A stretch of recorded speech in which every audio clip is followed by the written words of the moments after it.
Bonjour, bonsoir tout le monde. Bienvenue dans une nouvelle vidéo avec votre ami Dr. Ram. Donc aujourd'hui, nous allons regarder à l'exercice numéro 3, ok, du concours 2018. Donc c'est le concours 2018, l'exercice numéro 3 qui, euh, qui, euh, qui concerne les ondes électromagnétiques. Euh, c'est un exercice classique du concours. Je pense les 3 dernières années ou bien les 4 dernières années, cet exercice est souvent apparu. Donc voilà, nous allons discuter ça ensemble et je veux juste vous montrer qu'en fait, résoudre ce genre d'exercice, ce n'est rien d'autre que l'application des formules, du coup. OK? Donc si vous connaissez les formules du coup et un peu de mathématiques, vous devez être en mesure de résoudre ce genre de problème.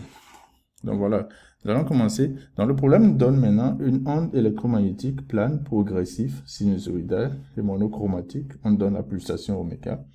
Et on dit que ça se propage dans le vide, ok? On donne la perméabilité du vide. Et on travaille dans un repère autonomé au X, Y, Z. Et maintenant, on dit que l'onde se propage dans le plan Y, O, Z, le long d'un axis faisant un angle θ avec la direction OY. Donc là, on donne la direction de propagation. Ok, maintenant, on donne maintenant le vecteur champ. Le vecteur champ est dirigé seulement suivant X. Ok, UX, donc ça me donne ceci. UX, directement ceci. À partir d'ici, vous pouvez déjà déduire que EY égale à EZ, tout ça égale à 0. Donc, ceci, nous allons voir ça plus tard, mais de ces informations, vous pouvez déjà déduire ceci. Ok. Maintenant, la première question, c'est d'écrire dans la base les composantes du vecteur K. Ok.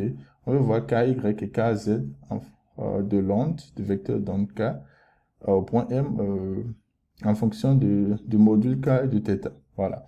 Après, on demande de rappeler les équations de Maxwell. Nous allons rappeler ça ici, les équations de Maxwell. Et puis après, on dit maintenant, on demande de faire quoi? D'utiliser cette équation de Maxwell et de déduire les composants du champ magnétique au point B. Après, on demande de représenter les trois vecteurs E, B et K. Après, on dit de déterminer les composants du vecteur de pointing. OK? Donc voilà ce que nous allons discuter aujourd'hui. Et sans plus tarder, commençons par discuter le problème. Voilà. Donc j'ai représenté le problème ici, ok, pour que nous voyons clairement ce que nous voulons discuter. Donc c'est le concours 2018, le problème numéro 3. Donc j'ai réécrit l'expression de E ici.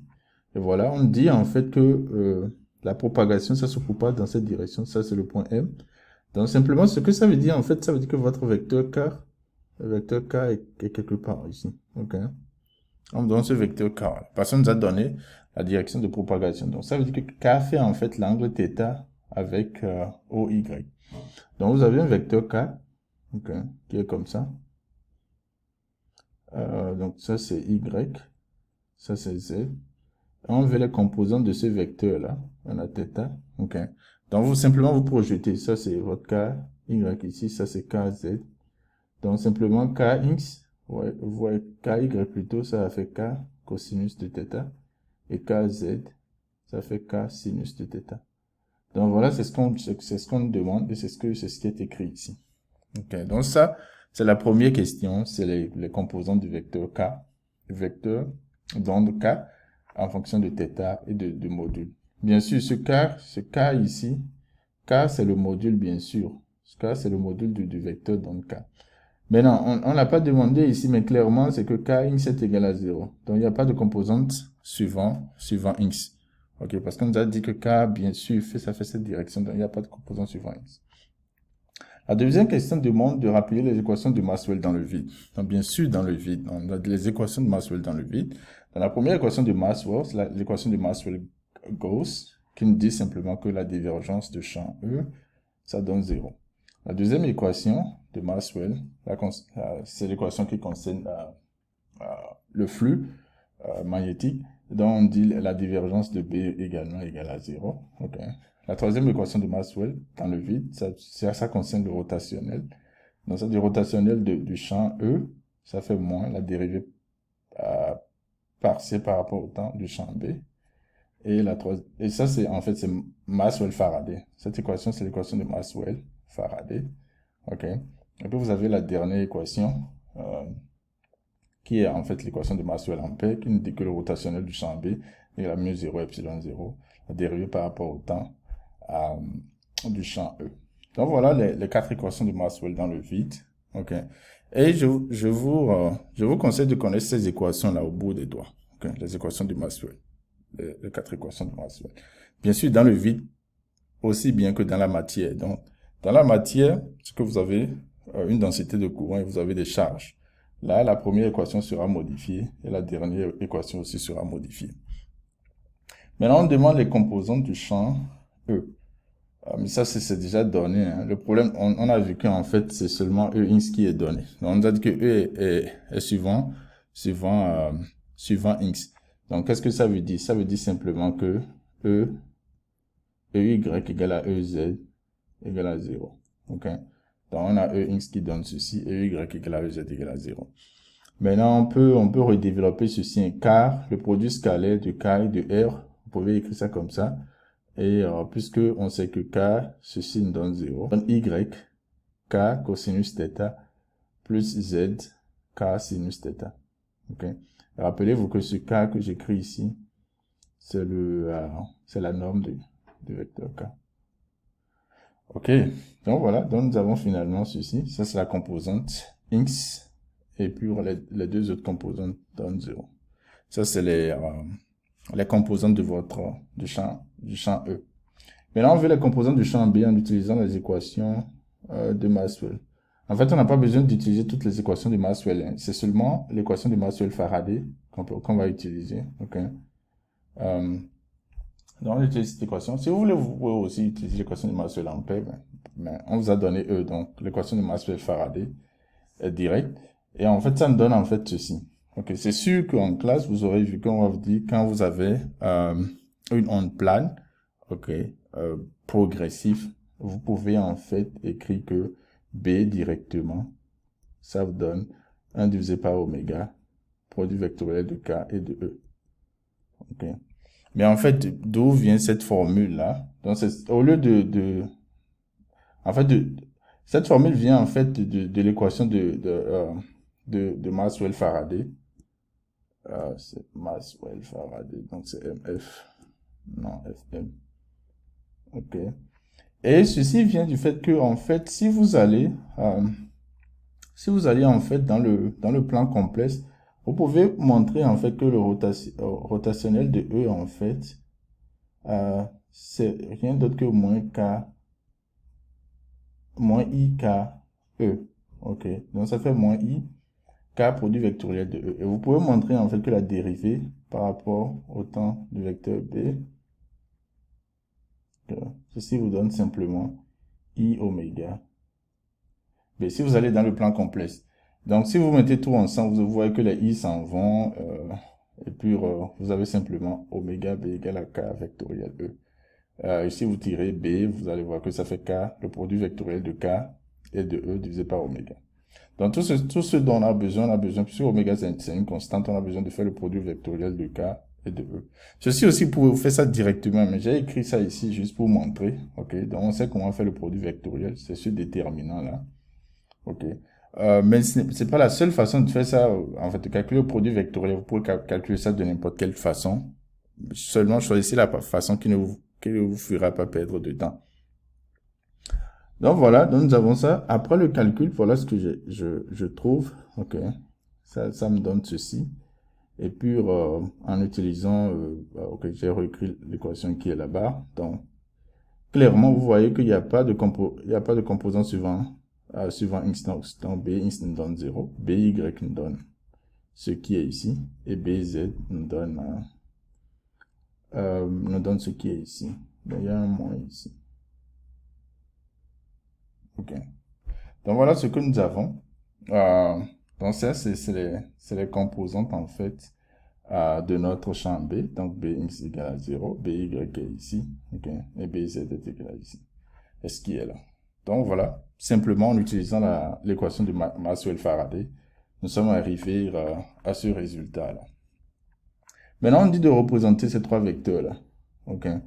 Maintenant, tout est clair. À partir de l'énoncé, on vous a dit que c'est une onde électromagnétique plane qui est progressive. Ok. Donc, vous devez savoir en fait euh, que K, donc quand vous faites K, E, ça va donner K, B, ça va donner 0. Mais même si vous ne connaissez pas, à partir des expressions de E, vous pouvez vous montrer qu'en fait, le produit scalaire de K et de E, ça vous donne 0. Parce que vous voyez qu'il n'y a pas de K, K, on sait que ça fait 0, K, Y. Donc, si vous faites le produit scalaire en prenant les coordonnées de E, E, c'est seulement X qui est là, alors que K n'a pas de X. Donc, quand vous multipliez, vous allez voir que ceci vous donne 0. Pour B également, vous prenez ces coordonnées-là. Donc, vous faites le produit scalaire avec K, vous allez voir que ça vous donne 0. Une chose qui est aussi intéressante, si vous faites le produit scalaire des deux champs, vous allez voir aussi que ça vous donne 0. Donc, les deux champs sont perpendiculaires. OK. En fait, c'est clair à partir d'ici que vous voyez. Parce que B, en fait, ça donne le produit vectoriel de K et de E. Donc, B est à la fois perpendiculaire à K et perpendiculaire à E. Bon, pour être plus correct, orthogonal à K et orthogonal à E. Donc, voilà ce qu'on a. Donc, c'est ce qu'on appelle en fait un trièdre direct. Hein. Donc, vous avez ça. Donc, pour représenter, voilà ce que nous avons. Ici, c'est la représentation. OK. La représentation.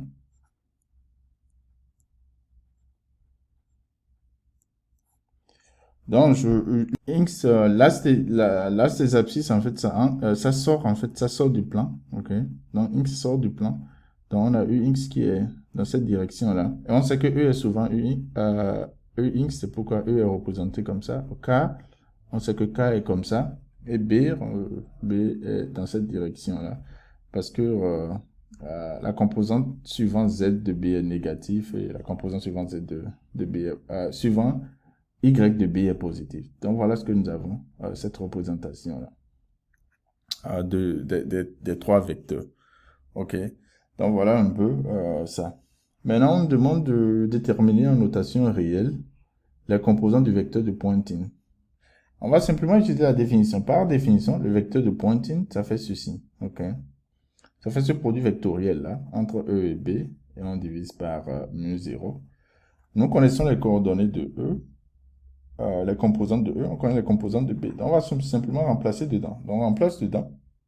On remplace ça dedans, voilà ce que nous avons. Ça nous donne ce produit-là. Donc, E vectoriel B, ça nous donne ceci. On a seulement EX ici, les autres c'est 0, 0. On a B, BY, BZ. Donc, si vous faites ça, vous faites ceci, vous allez voir qu'il n'y a pas de composante suivant. Le produit vectoriel suivant X, il n'y a pas de composante. Maintenant, la composante suivante Y, si je fais comme ça fait moins E ins B Z. Y plus maintenant, suivant Z, si on fait comme ça fait E ins B Y, UZ. Donc voilà ce produit vectoriel là. Ceci voudra dire que notre, ok, j'ai réécrit ça ici. Donc c'est quoi le vecteur de pointing? On multiplie. Ok. Gardez en tête que en fait les deux là, ensemble, ça va vous donner un cosinus de quelque chose au carré.